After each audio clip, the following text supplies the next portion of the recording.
one thing that you had asked was like, what prompted me to start the podcast and why I wanted you as a guest.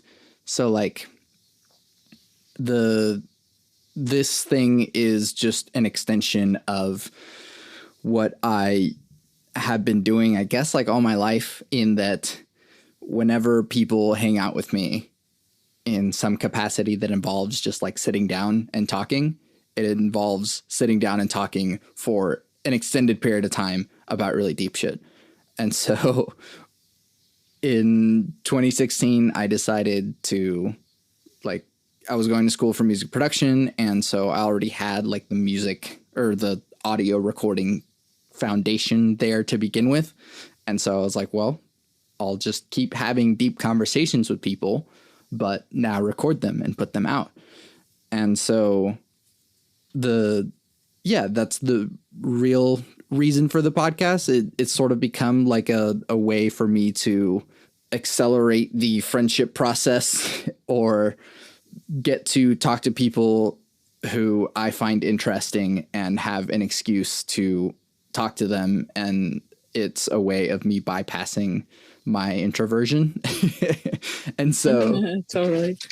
Yeah, it makes it to where I can connect with people in a deeper way. And I hate small talk. So like I'm intentionally putting these deep questions in place so that we can have deep conversations with anyone. And hopefully over time, it encourages anyone anywhere who is listening to have deep conversations with whoever else is around them. So, yeah. And so with why I wanted you as a guest is because like in that short gap in the summer where we thought the pandemic was over and we thought we were going to like start doing shows and like getting way more involved in like the live thing again, I was like, cool, I'm going to just get all of the local musicians that I like and I'm interested in their music and, you know, start getting more local musicians on my podcast. And so you had shown up in, I think it was either a Make Oklahoma Weirder playlist or a Circle Lotus playlist. And I was like, damn, this is really good. It was Under a Spell that had come up. And I was like, wow, this is really good. And I like this a lot. And who the heck is this? And why don't I know them? So, yeah.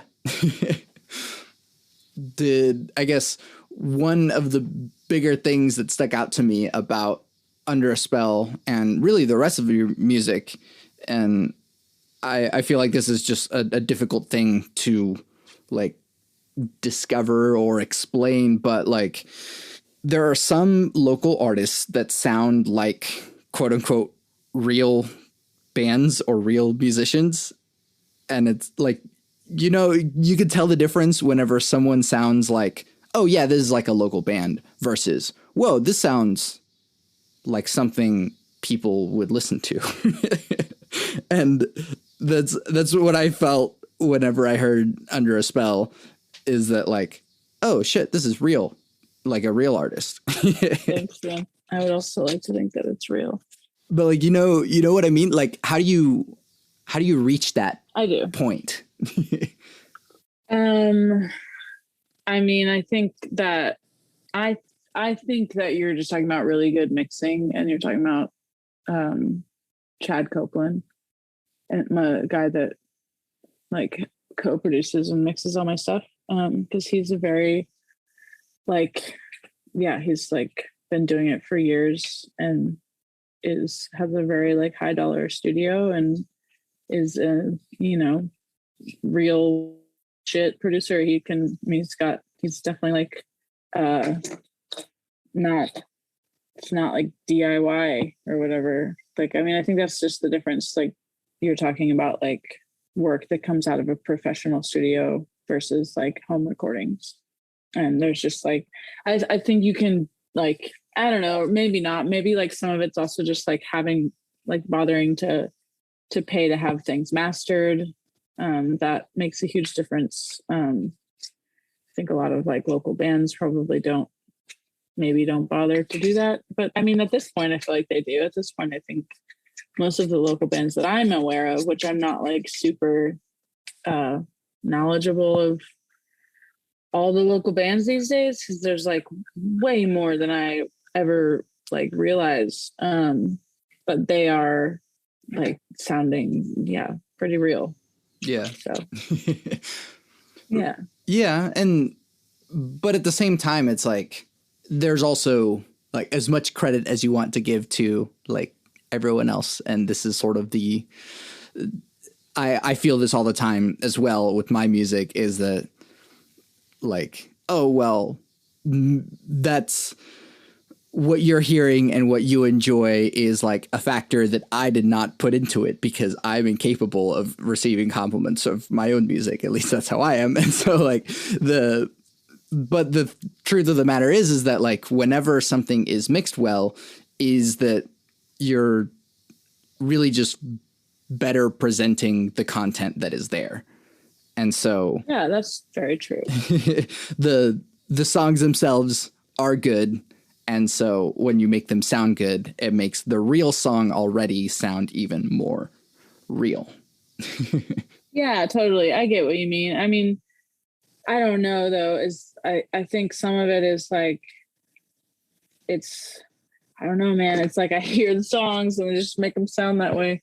But it is like a process too of like, tuning into that. It's like, the inner wisdom or whatever. It's like your voice and your intuition. I think the longer you do that and develop a relationship with your like creativity, the more real it is. Because it's, you're not, if you're not trying to make your shit sound like something else, you're just trying to like, you have something to say. I don't know. I think personally that to me is what distinguishes the real. Cause like I hear stuff on like the radio that I would say is not real. Like that song was not written by someone like, being real. You know what I mean? That some of that stuff is written by people being very fake and phoning it in. And though it's probably fun to dance to or, whatever, I think most people are more drawn, just inherently more, I think people are most drawn to songs that are written from a place of authenticity and realness. And I think, maybe that is what you're hearing is, because I also relate to what you said about, I mean, that's definitely me, it has always been me at the party is, talking one person's ear off about Buddhism in the kitchen or something. And, definitely the bar philosopher, bar stool philosopher or whatever. And I think it's just kind of part of my nature to be inquisitive and to then like, want to share my findings. And that's kind of for me what music is like I dig into my own subconscious material a lot and then surface with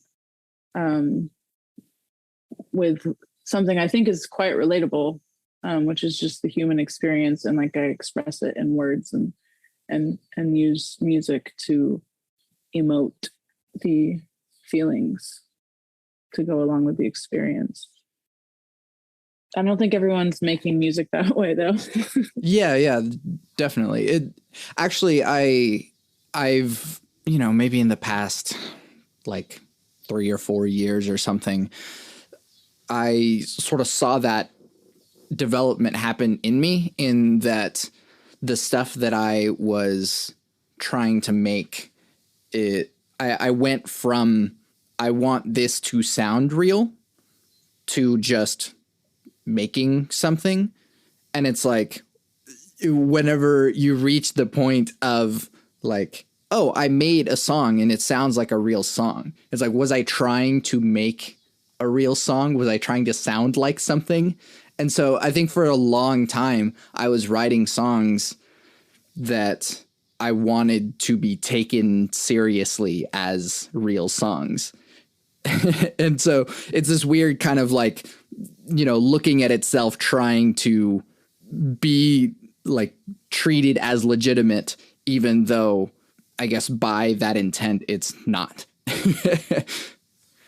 But like maybe, I don't know at what point I started noticing it, but it's like, oh, I don't have to worry about whether or not this is a real song. I need to just make a song and it will be real because I made it.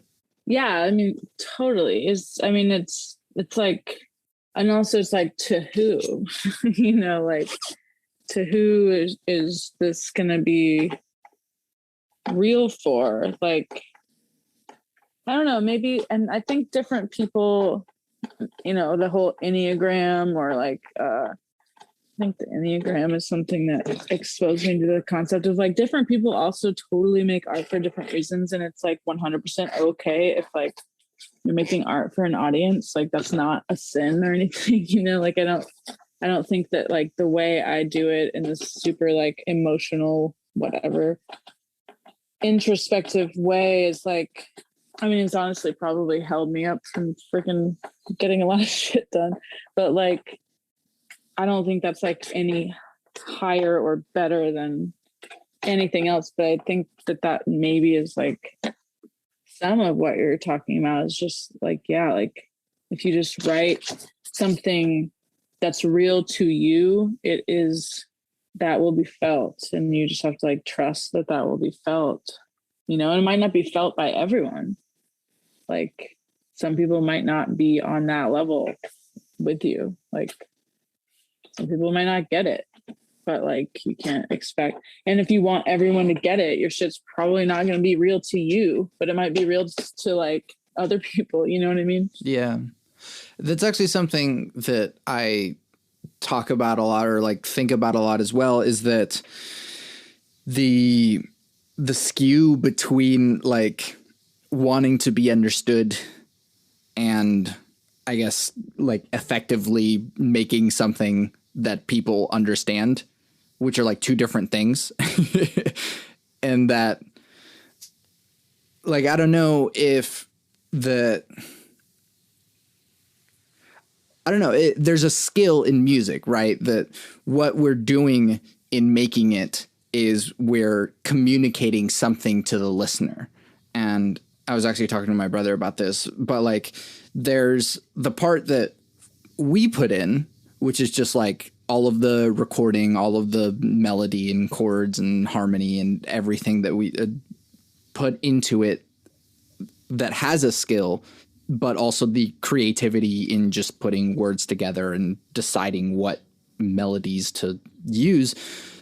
And then there's the listener, which is like going to interpret it however the hell they want to, regardless of the amount of time and effort we put to be understood. Totally. So I don't know, like, and then comes like the ego to stomp all over the party, which is like, am I worth being understood?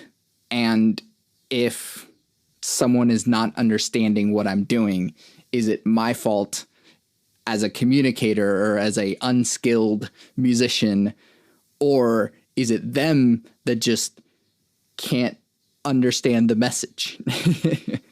Dude, so I really appreciate what you're saying right now. I also would challenge that idea of being understood with, and maybe that's what I'm kind of just thinking this thought for the first time when you say like my music is real or whatever.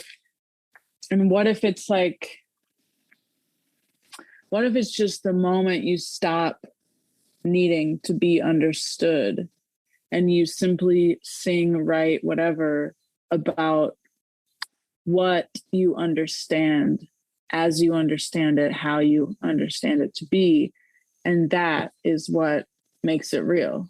Instead of thinking you're gonna ever get anyone else to understand it. You just speak truth. You know what I mean? Write, like they always say, like, write what you know. And so I write what I know about, you know, what I've experienced or what I've learned or whatever. And what people end up getting out of it is likely not like my experience. Like, I've had a conversation with a friend before who was like, heard a lyric and he was like, so did you mean, like, kind of like got a meaning out of something. I was like, oh no, that's not at all how I wrote it, but I love that that's the meaning you garnered from it. Or like, that's not what it was about for me, but I absolutely love that that's what it's about for you, because maybe now that can be about that for me when I need it to be about that. And I think truth, you know, like truth never really needs an explanation. I think when people hear things, something that is just true, they hear it, and they hear it how they need to hear it. But like, you know, I'm not gonna, like, I don't know. It's like, I'm not teaching anyone anything in my songs. I'm just expressing what I brought up from the depths, and hopefully someone else relates to my voyage. And ideally just that it's useful to someone else for whatever reason, but it might not be for the reason that I think it is. You know, it's likely not, actually. Yeah. It's funny because even one of the first things that you just said is like, if you stop trying to be understood and just speak truth. But it's kind of funny because like, then why are you making it?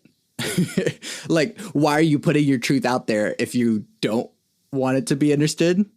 Well, I mean, I think that's different for lots of people. Like, I mean, personally, I don't need anyone to get it, but it's really rewarding when they do.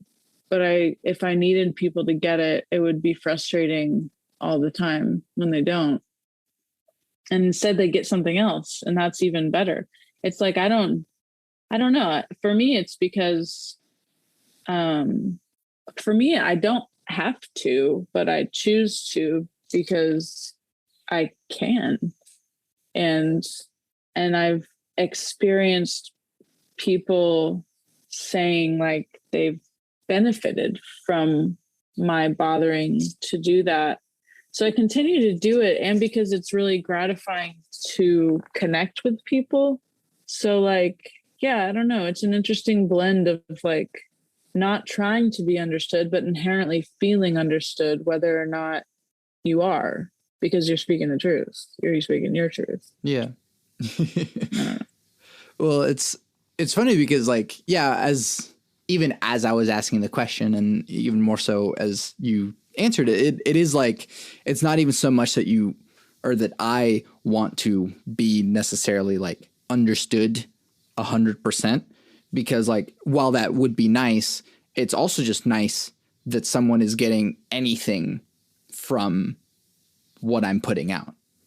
And that like, and sometimes I will intentionally put things in songs that can be or would be misinterpreted or understood in a bunch of different ways. Even if I have like a specific thing in mind as I'm saying this thing in a song, I will write it in such a way that is intentionally vague or intentionally misleading, because I want to see if people will find the different trajectories that they could be led in. Yeah. Do you do that? Sometimes I definitely do choose to remain very ambiguous about certain things. Sometimes I will say most of the times that like I'm talking about, like, or a friend will think some things about something, I'm like, oh no, but that's cool. Is like, I often am unaware of the ambiguity when I'm writing it, and it shows up and I'm just like, oh, okay, cool. Like, I didn't necessarily even hear the ambiguity in that. And then someone else found room for their own interpretation. And that's like, I think that's just what art is. It's like, the consumer of it is the meaning maker ultimately. Yeah. And this is something like, again, I was talking to my brother about this the other day, but like I think it's something about like the signal to noise ratio is a concept that I've thought about quite a bit, which is like what we are putting out. There is an intent, there is a message in some way, and what other people put in our words or in our music is sort of their own noise. Like they're still receiving a signal, but there's like the noise that everyone has that whenever they're hearing it, they're sort of putting onto it that changes how they hear it, Whoa, never heard of this. Signal to noise ratio. Yeah. So, and this is like very, like scientific or even like technology wise, but like signal to noise ratio is even just like in radio or even just how we're communicating right now, like that there can be a lot of noise inherent and everything has noise within it no matter what. So like anything that you turn up the volume is going to have some noise in it. And so that ratio between... Yeah, well, and I'm thinking of like an amp that's buzzing or something. Yeah, exactly. And sometimes we like that noise. We turn that stuff up and it's like, yeah, give me more noise. And, we even just crank it up so much that it's more noise than it is even the signal. And all we need from the signal is to just start the noise going, which I definitely enjoy just using like feedback loops to create something new. And that's just noise to noise ratio. Totally.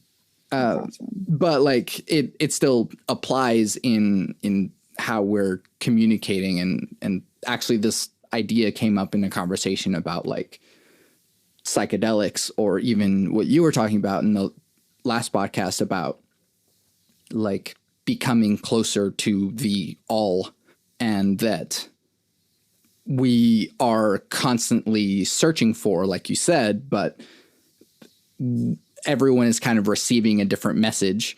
And so, yeah, sometimes the message is like, hey, we're all one thing together. But then sometimes people add the noise, which is like, God told me to murder this person. Totally. Like, only on this continent are we all one, or whatever the fuck. Right. Yeah. And well, yeah, I mean, interesting. And it changes based on like who the listener is and the noise that they're getting out of it, Mm-hmm. And now I feel like I've been talking too much. So what are your thoughts? No, that's great. Well, I was wanting to ask, I'm curious to ask you, what your what your kind of spiritual beliefs entail. Yeah. So, apologies to the listeners that have heard me answer this a few times, but like, hey, it happens, and we're having a conversation here. So it is something that has changed a lot over time. And actually on this podcast, every 100 episodes, I will have myself be interviewed so that I can kind of give myself an update as to like, what do I believe now? But the foundation was in like Roman Catholicism a long time ago. And I fell out of religion kind of around the time that I even started this podcast. And so I fell into like hard atheism, and it, kind of informed that, my like anger informed that spiritual view, which was like, there's no God, there's no supernatural, there's no anything.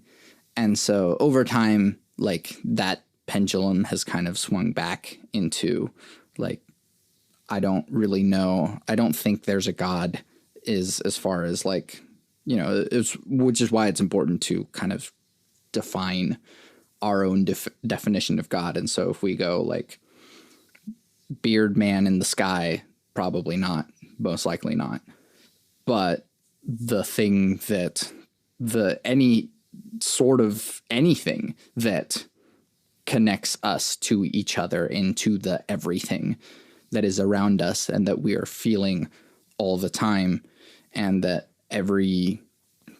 everyone is affected by, you know, then we are God, you are God, I am God.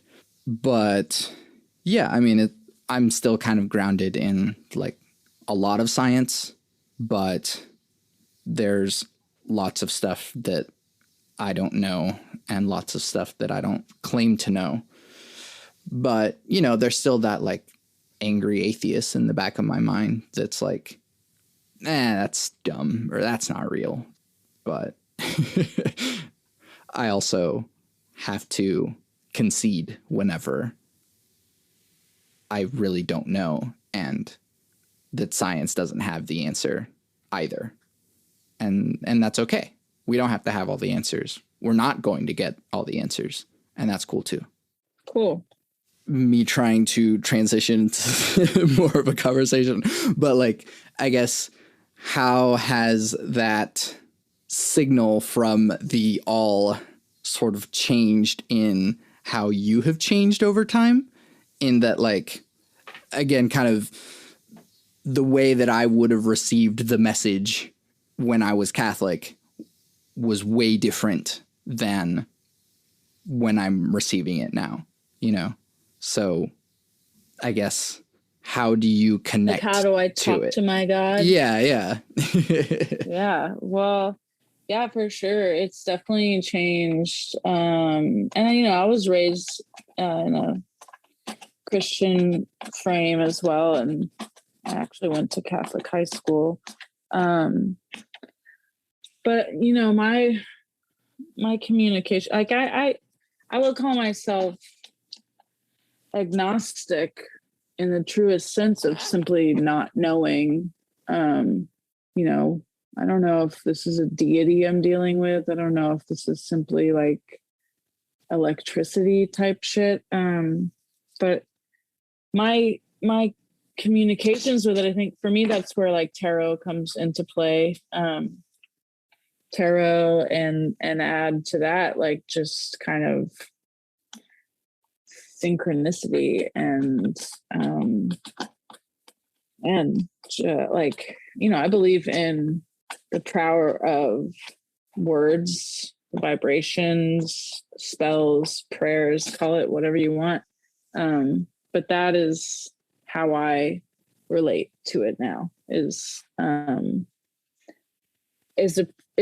you know, it's a pretty constant contact, and probably makes me look somewhat insane at times, because I tend to like just talk to it, talk to the energies that are out there that I am experiencing. Yeah, it's like, it helps. I don't know. I think it's a bit just like talking to yourself. Like, I don't, but in the same way that, you know, like words have power, and even more so like the idea of like the collective consciousness and where two or more are gathered. I think there's a lot of, I don't know. So I don't think science is quite caught up, but it almost has, I think, as far as like the idea of like the infinitely small, yet so small that it is all encompassing and literally everywhere, like form of energy or you know, like, I don't know. String theory. Yeah, I guess. I don't even know really what that is, but it sounds like it probably is what we're talking about. but yeah, it's like, I think like back in the day, it used to be like everything was in the spiritual realm. Everything was the spiritual realm, and they distrusted science. And now everything's in the scientific material realm, and they distrust faith or whatever. But it's like they're really not mutually exclusive. And it seems like the things, like monks living in caves meditating, like visualized and knew of the atom before the microscope was even invented. And like, I just think that we think we can know everything, and that's just not real. Yeah. But it is interesting in that, like, I like what you said about like science keeps getting closer, and I do think that the more, like, for example, as I got further into like more scientific understanding, the more it informed my spiritual understanding. In that, like, when you realize that we are all made from stardust, and that like the explosions of everything from a time gone by is what makes us all be able to exist now. Like, that is, you can just look at that from a purely like materialist standpoint, in that, like, yeah, literally the atoms that we're made up of are just like the same shit. But also and that's why, like, what you said about like words being important, it's like we are all still made of the same thing, and what meaning we take out of that is really significant because of how it can inform our connection to each other. And so the, like, I don't know, I think that we as complex beings with neurons in our heads are picking up way more than we know we are, and that we can at this moment sort of classify and quantify. But like, whatever sort of thing of like, even just the example of like ESP or something, that like I can't question the fact that, like, people have stories of being thousands of miles away from a loved one and knowing when they died. And I can't question their experience because it really was their own experience. But like, science isn't going to give an answer for that. And science-minded people will look at that experience and attempt to delegitimize it. Whereas instead it's like, well, just acknowledge that it happened and there's something that we don't yet understand here, but there's a connection here. And instead of trying to push it away, we should instead try to understand it. And like, there's a whole bunch of like folk remedies, for example, of like, if you take a potato and like rub it on a wart and then bury that potato for a week, then the wart will go away. And like, it's a weird ritual thing that like some cultures have, but it works. And why does it work? And why are we not researching these things? Yeah, totally. Yeah, because I mean, big pharma can't sell that. But like, yeah, so, and I've done tarot sometimes, and yeah, I do have to like tell my science brain to let go and just let it be exactly what it is, which is a message that applies to me somehow. Yeah, for sure. And I mean, just like letting go, I think I said it earlier about just like the idea of like, if, I mean, like, this is kind of, I will quote the Bible, seek and you will find. It's like what you're looking for, you'll find. Like if you want to see God in something, you will. And, if you want to make meaning, I mean, that it comes, like, I know so little, but it comes down to like, my life is dramatically better when I allow it to have meaning that is bigger than me. And when I am not, like, I am definitely a part of the collective consciousness. And like, I have like that fundamental idea of God deep down within me, but I myself am not God. And that makes my life more meaningful. I am not God without, I don't know, like if you're going to say I'm God, there, you have to include like, and so are you, and so is everyone else. And so, you know what I mean? Like, cause that gets hairy, but yeah. I don't know. Right. Yeah. Well, and that's why it's dangerous. Yeah. And that's why I put that on there as well, as like, yeah, I am God and you are God and everyone is God, because we're all a part of this thing. But like, yeah, once the lines start getting drawn, then you're going to keep drawing lines. And so like, I'm God and you're not. And so therefore all these other extreme things. Also what you're talking about with like having meaning for things, I feel like it can also lead to scary stuff as well if used, or if the noise is received instead of the signal, which is like, I don't know, this is how you get like conspiracy theories and people justifying terrible things for their own ends, and like the importance of narrative in that like people feel justified in doing their things when the story makes sense. And so one thing that I kind of felt you touch on whenever I asked, like, do you believe humans are evil by nature, is that like no one is evil because everyone's like trying their best.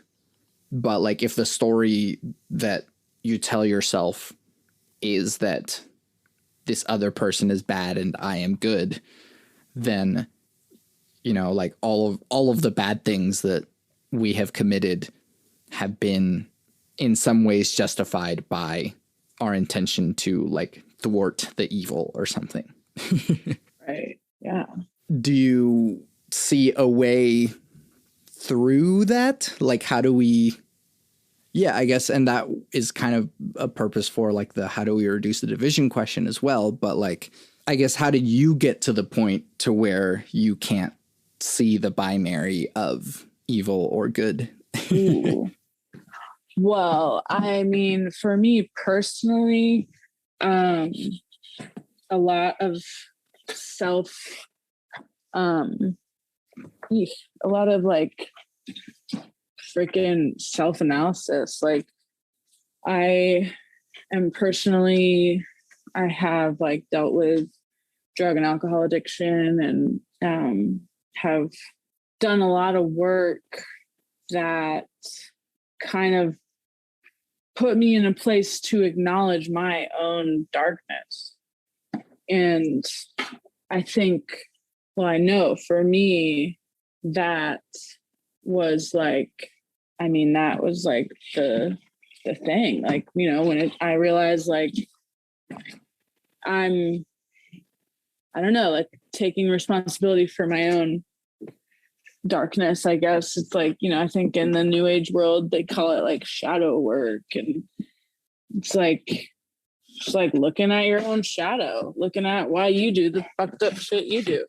And like, like, cause we all have stuff, and some of them, you don't have to rob a bank to like be doing stuff wrong, or to be stealing people's peace of mind, or being dishonest in little ways. It's like just recognizing the various ways that we all pretty constantly hurt each other. I mean, I think it's Joseph Campbell that said, and like I sample it in a song. Sorry, I'm like building a shelf right now, but I sample it in a song on my first EP. This quote from Joseph Campbell, who's a Jungian scholar, and he says, life, in order to be life, life has to kill and eat other life. And I don't eat meat, but like the idea being, even on a cellular level, like life is violent and people are constantly, using other people for their own well-being and whatever. And just like acknowledging that in oneself, I think allows, and not focusing on that either. It's like, I don't think I'm a horrible person because I've, not like done the right thing all the time. Like, I just know that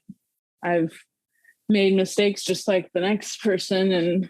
And that ultimately, like, I don't know, that it just puts me in a place that's like less inclined to judge others when I've really like taken an honest look at myself, and again, I don't do it perfectly. It's still very easy to judge people who are outright acting a fool and, trying to like play God in the world. But that for me is how I get there, is like acknowledging my own darkness, because I also know that I have a lot of light and love. And so if I can have both, like surely anyone else can. Yeah. One question that I normally ask, but I was like trying to manage the time, is what is free will? And so this is becoming relevant now, so I will ask it now. What is free will in your view? I guess it's just simply like, I don't know. I mean, I guess it's like my consciousness. It's like having a conscious mind that can decide what to focus on and stuff. I haven't really thought about that much. And that's okay too. Not everyone asks people this question all the time, so not everyone thinks about it. So yeah, for sure. Well, and like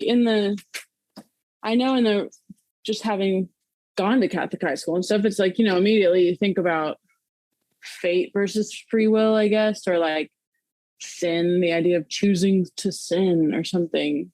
And like, but yeah, I mean, I would say free will is like is the choice of in any given moment.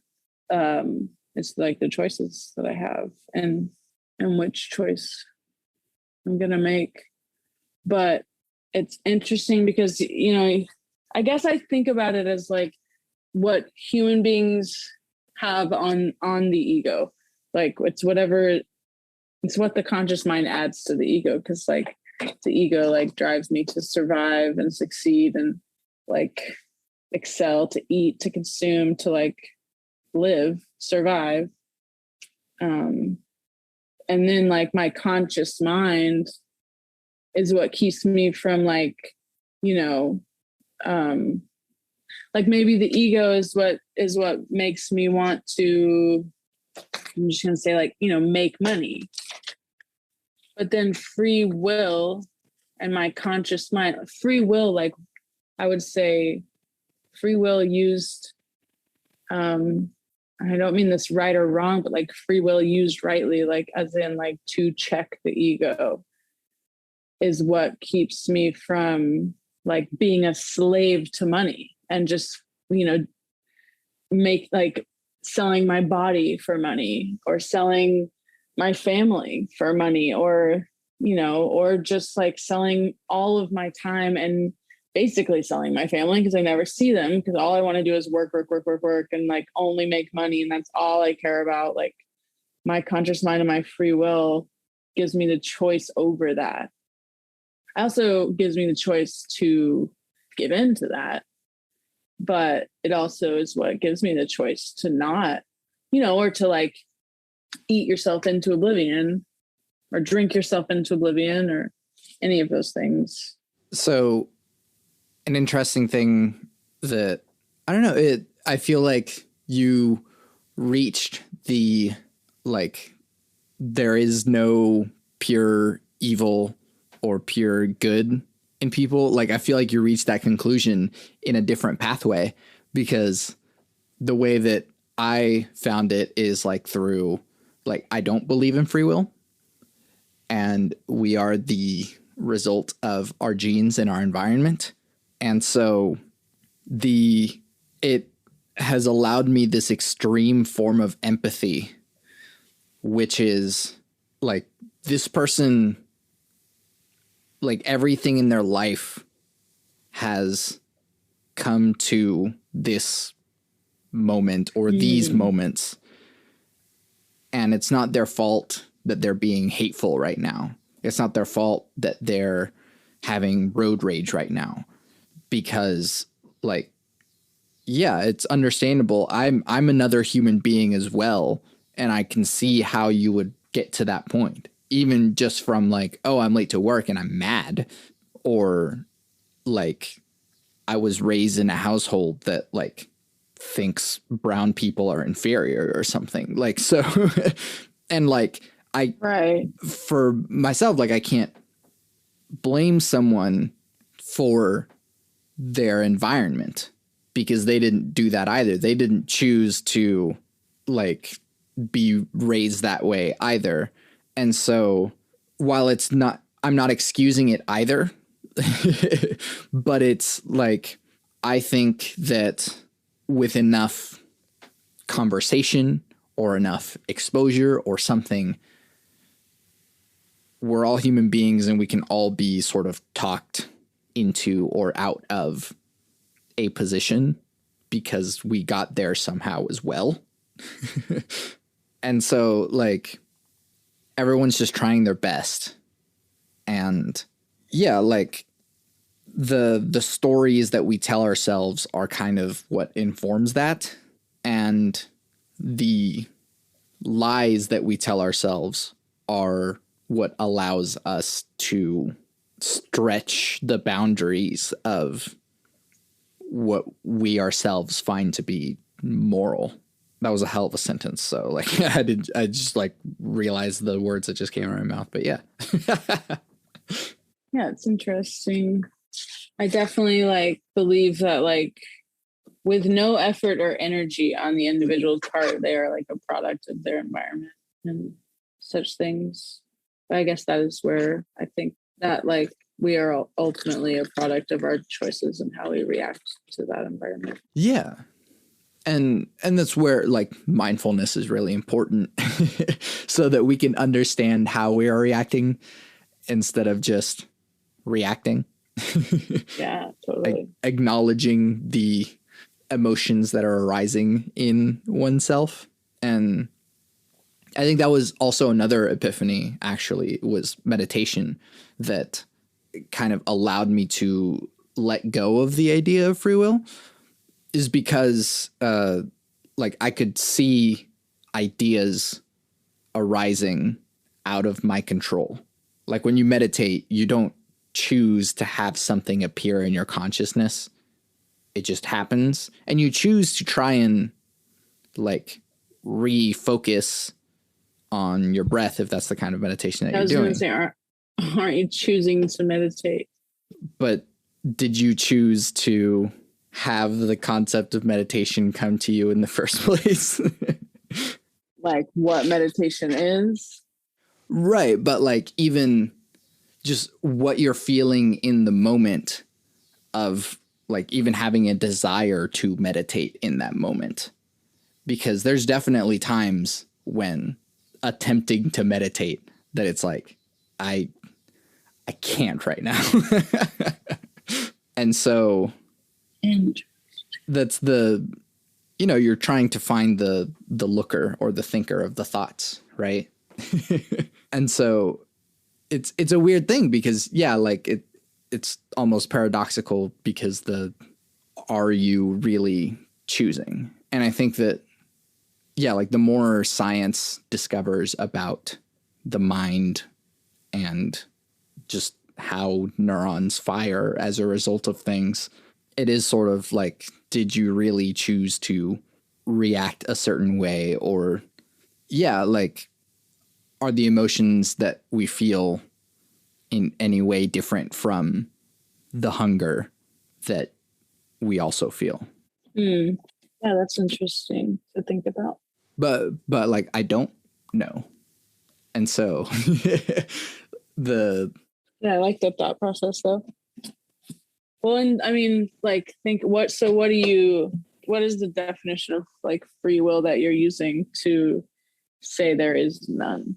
that it's an illusion, in that while we are choosing things in each moment, those are the things that we would have chosen anyways, because everything else kind of compounded to that happening. And when it seems like we're sort of being contrarian, we might be able to look back and find the source of that as well. Give me an example of that in particular. I don't know, that, like, yeah, for, let's say, the example of like substance abuse, that in, like, some people keep chasing the spiral, and then at some point the, like, a way out is sought after. And Right. what makes that one choice different than all the other times that one didn't? But it's because all of those other times were compounding to more pain or whatever. And that, you know, finally the pain of the decisions before added up to not wanting it anymore. Right. It's like still the evolutionary survival thing that any animal would do. Is that kind of what, because like when I think of free will, I think of it being as like, you know, if we have it, the animals don't have it. That's why we're out here doing this. They're just kind of like, you know, they always fly south and they don't even have a choice, you know, or like, do they? Yeah. Do they think they have a choice? You know what I mean?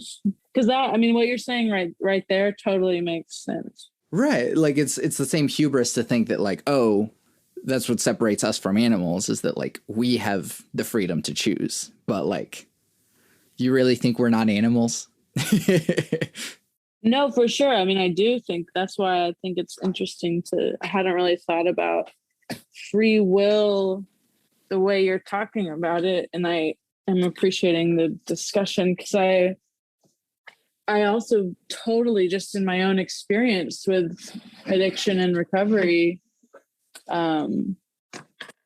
will buy into that. Like, you know, and you're not done till you're done. And you're not done until generally you've like gone to hell and back, however many times you can stand. And, you know, at some point the misery is like too much to bear. And it is an inevitable, it feels like there is, in a sense, it's like you feel like you finally gain a choice when you get there, of being like, I have to get sober. But that part doesn't. The choice does just feel like you respond to the requirement. Like you take action, you do things differently, but it also very much doesn't feel like you have any other choice, or you wouldn't do the things required of an individual to really recover from an addiction. Like you'd be lazy, you know, like you'd stop as soon as you just like, I don't know. It's interesting to think about it that way, because it's like you do have to hit a bottom, and then only when you're there, it's like, it's not like an easy thing, but it is. If you're truly at a bottom, it isn't a choice. Like the choice is death or change. choices live or die. Yeah. Yeah. So that is like an evolutionary instinct or something. But and it can almost seem disempowering in a way of like, oh, well, it doesn't matter. Like, if this isn't the bottom, then I'll just like keep going. But at the same time, it's like, how are we to know that this is the bottom or not? And that, like, in a way, you also have the choice to determine if this is or isn't the bottom. So it's like, it's another kind of weird paradox that is like, it's not that you're not choosing, because you are. Right. But you can also, in a way, determine that this was your bottom, or that this was the only choice, and that we have the power to change that as well. And so it can almost be extremely empowering. Right. In that, like, this is the only way out of this. Yeah, well, that's so interesting. Penny, thank you so much for doing this with me. Yeah, thank you, man. It's really, I definitely love this type of banter, so I appreciate it as well. I almost built this microwave table. And you kept me engaged, so I didn't give up on it. Well, then I will let you finish your microwave table, but after you let people know once again where they can find you and your things. Yes. So you can listen to LABRYS, LABRYS, on Spotify or iTunes or any of the streamers. And you can purchase the music at labrys.bandcamp.com. And I'm also on Instagram, which automatically posts to a Facebook page that I think is still up. And that's I Am LABRYS. Awesome.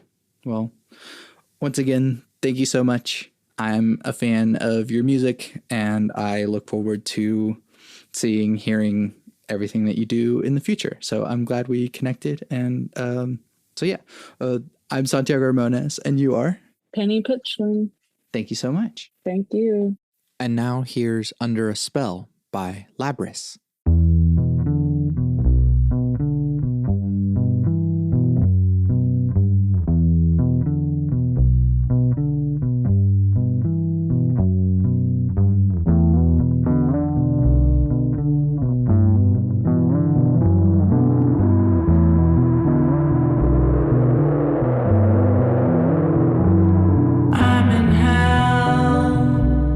Showed up in the middle of the night, the moon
You can find everything that I do on my website, santiagoramones.com.